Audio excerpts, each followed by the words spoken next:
So, welcome to Patras. I'm here on some stairs, St. Nicholas stairs. We'll start at the bottom in a sec, but you can see it's carnival season and it's gorgeous weather. And we're just going to have a quick look today at Patras. I want to talk a little bit about its history, because it's a slightly different history to a lot of Greek cities, and show you Patras as a place to visit. It's also fantastic as a port if you want to go to the Ionian Islands. So let's see what this place is all about. And we'll start at the bottom of the stairs here. I don't know how many steps there are. My wife is going to go up and find out for me. Count as we go up. It's carnival weekend in Patras, and you can see evidence of that all the way up here. It's really nice, and I'm actually here for the carnival, really. So you can see in the afternoon, carnival's here. You can see in the afternoon these steps are very popular with people just to sit and look at the view, chat. It's fantastic actually, gorgeous day as well, about 19 degrees. Spring is definitely here in Greece. So here we are, after a little bit of a climb. It's not that bad. About to enter the castle of Patras. It seems to be free, supported by the European Union. And this is really quite an interesting one. It's very different to the other places I feature in my videos, such as Tolo or Kalamata or Argos, in that there was actually never an Acropolis here. Yes, it's Kalamata. There was never an Acropolis here. Patras wasn't big enough to have one, pre-Roman times anyway. But what it did have, and most definitely in the last 500 years, was a Venetian or Byzantine castle. Originally, the first defensive fortification was placed here in about the 6th century AD. And it was only really at that point that Patras had become big enough and important enough for something to be built here. Although you would be forgiven looking at these ruins to think that there was something older here. So what I really want to do is get a good view over Patras, because that will give me the ability just to talk very briefly about the development of this place and its history. As with so many castles and monuments in Greece, they look small until you get inside them. They're a bit like a Doctor Who's TARDIS. They open up as you climb in, and you realise that these are quite significant fortifications. So here we are at the top of Patras Castle, with a fantastic view over Patras itself.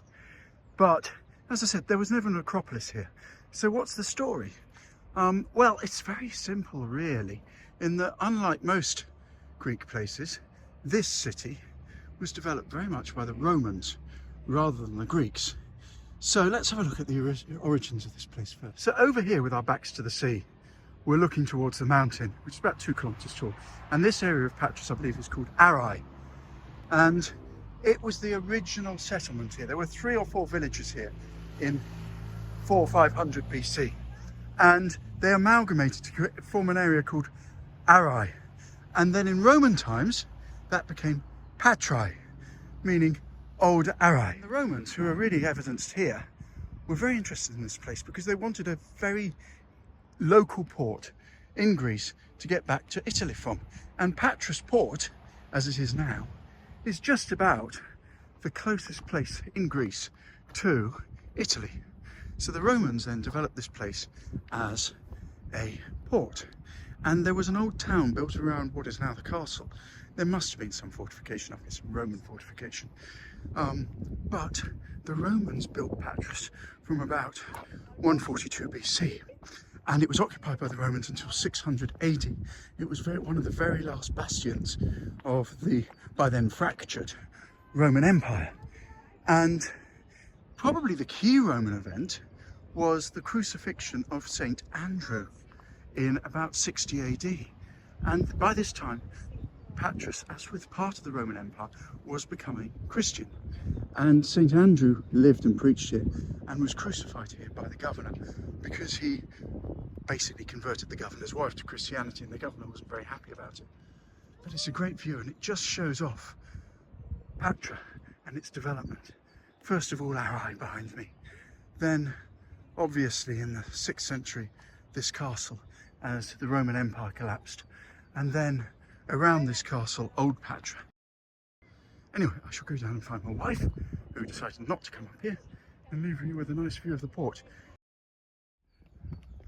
What we have here really is an average Byzantine castle, but it's made special by these Roman ruins, because these Roman ruins, as with Patras, demonstrate really the Christianization of the Roman Empire. And the fact that St. Andrew was crucified here, the fact that these are obviously Roman stones and they have crosses on them, and I know that there was nothing here before Roman times, demonstrates that when the Romans were here, when they built whatever building this was on the top here, long before this Byzantine castle, that they were already converting to Christianity. And that in itself is a geopolitical shift, cultural shift for the Roman Empire and Europe as a whole. So history lesson over. As we walk past more Roman ruins, I shall walk down into modern Patras itself and give you a flavour for that city. So Patras did not fare well in the Greek War of Independence. It was one of the key locations for the start of the war. And unfortunately, as a result, after 1821, when the War of Independence started, this place was basically destroyed. All that was left was the castle, the few Roman ruins that still exist, and the rest of it was completely knocked apart. So after the war, Kolokotronis, who was the great general of the independence war in Greece, decided that Patras had to be rebuilt. In 1858 there was a town plan, and here we are in the new town here. Virtually everything you see, other than the castle and the Roman ruins, were built after 1858. It's a fantastic town centre actually. I mean, it's a little bit hard to work out, but once you've worked it out you realise there are loads of shops here. Everything is centred around this square that we're coming up to in a minute, which was actually named after King George, who came here in 1908, and the square existed long before him, so I don't know why they renamed it. And this square is the centre of the carnival in Patras. They're setting up right now for the parade tonight. There's parades all weekends, culminating on Sunday with the major parade. And you can see this is quite a vibrant city. I mean, it helps that it's carnival time.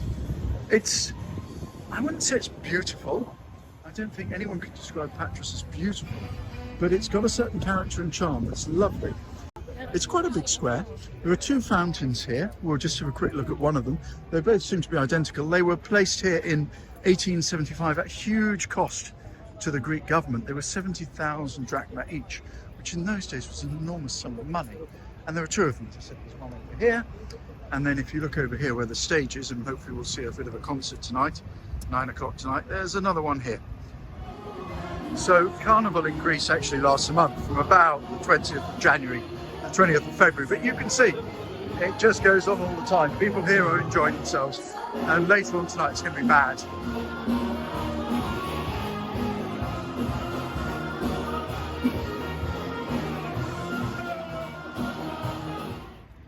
In AD 60, in Roman Patras, it is said that on this site, or at least the site of this church, which we'll talk about in a minute, St. Andrew the Apostle was crucified. And there's no reason to believe that this isn't the site. It happened in Patras, it happened in AD 60, and it happened near the port. And usually large churches are located where something significant happened. This church, the Church of St. Andrew, strangely enough, is the second largest Orthodox church in the Balkans. It's the largest church in Greece, 46 metres to the top of the spire there, holds 5,000 people, and holds, supposedly, the relics of St. Andrew to this day, although there are a number of churches across Europe which claim to hold those relics. He was crucified by the governor because he converted the governor's wife, and the governor wasn't very happy about it. I'm not particularly keen to film in the church, but we'll have a quick glimpse in there. You see a very large Greek Orthodox church. It's not that old. It was originally initiated in 1908 by King George when he visited the city. And it was actually only completed in 1974. Cathedrals sometimes take an awful long time to complete. And since then, it's operated obviously as an Orthodox church here in Patras, celebrating the life and the death of St. Andrew. He was also supposedly crucified on a X cross rather than a Jesus cross, if that makes sense. I'm not sure how true that is, because the first reference to the X cross was 300 years or so after his actual crucifixion.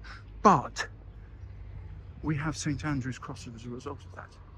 And it happened here, on this spot in Patras. The one thing I don't like so much in Patras, and you see everywhere, is this graffiti. It's on every building, it's on every plain surface.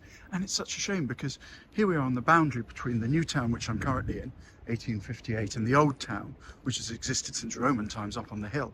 And it's covered in graffiti. It's such a shame.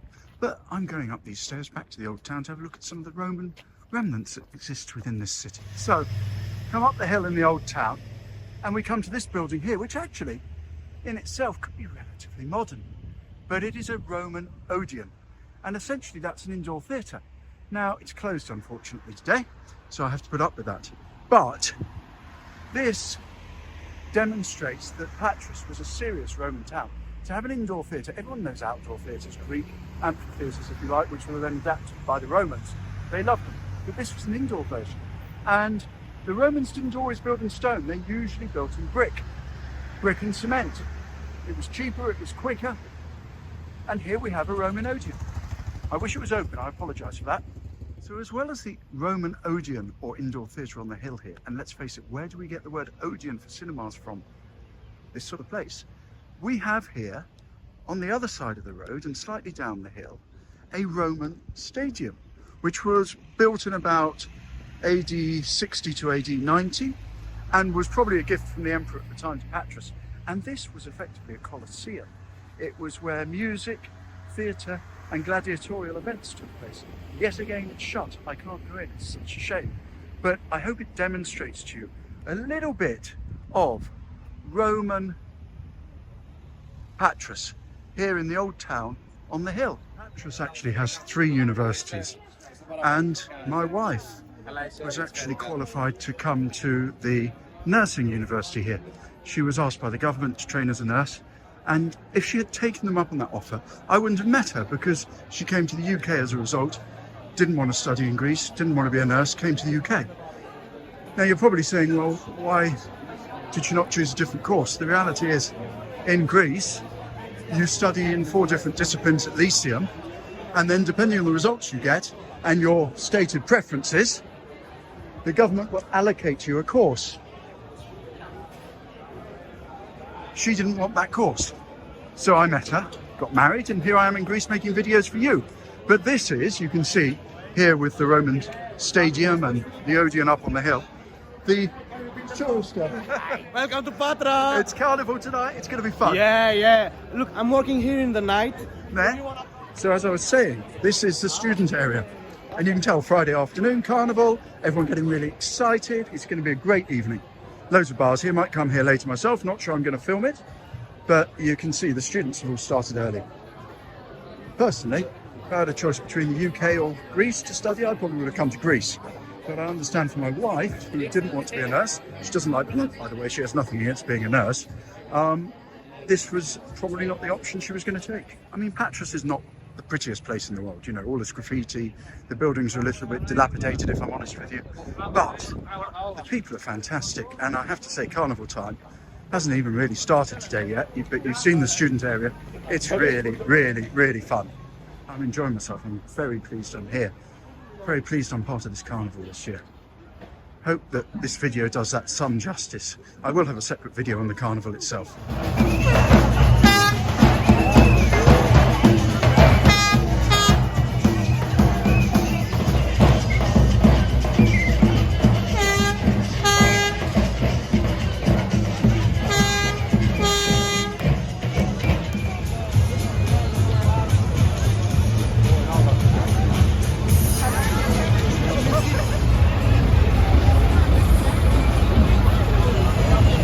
First time they've been able to have carnival here in 3 years because of COVID, and people are so excited about it. It's fantastic.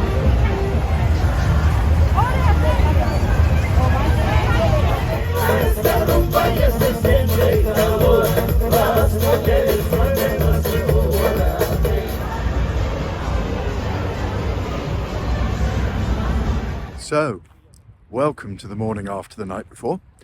I and the wife went to the Patras Carnival last night. It was fantastic, but that is a different video. You can watch it if you wish, just find it on my channel. And tomorrow I'm going to Nafplio, the Nafplio Carnival. Now it's not going to be quite as big and as busy as the Patras Carnival, but I thought, why not? Have a look. So I hope you have a look at both those videos. I hope you've enjoyed this little video that I've done. It's fantastic here. As I said, I can't recommend Patras as a holiday destination, but if you come for the carnival or you're coming here just to see the port and the ferry to an island somewhere in an Odeon Island, highly recommend it. Very easy from Athens, about 3 hours. There is a train here, and I hope to see you in more videos. So thank you very much for watching, and please look at my other videos. And please subscribe. I need subscribers. I get loads of views, but I could really do with some subscribers too. I am going to drive home and have a little sleep, I think. Thank you.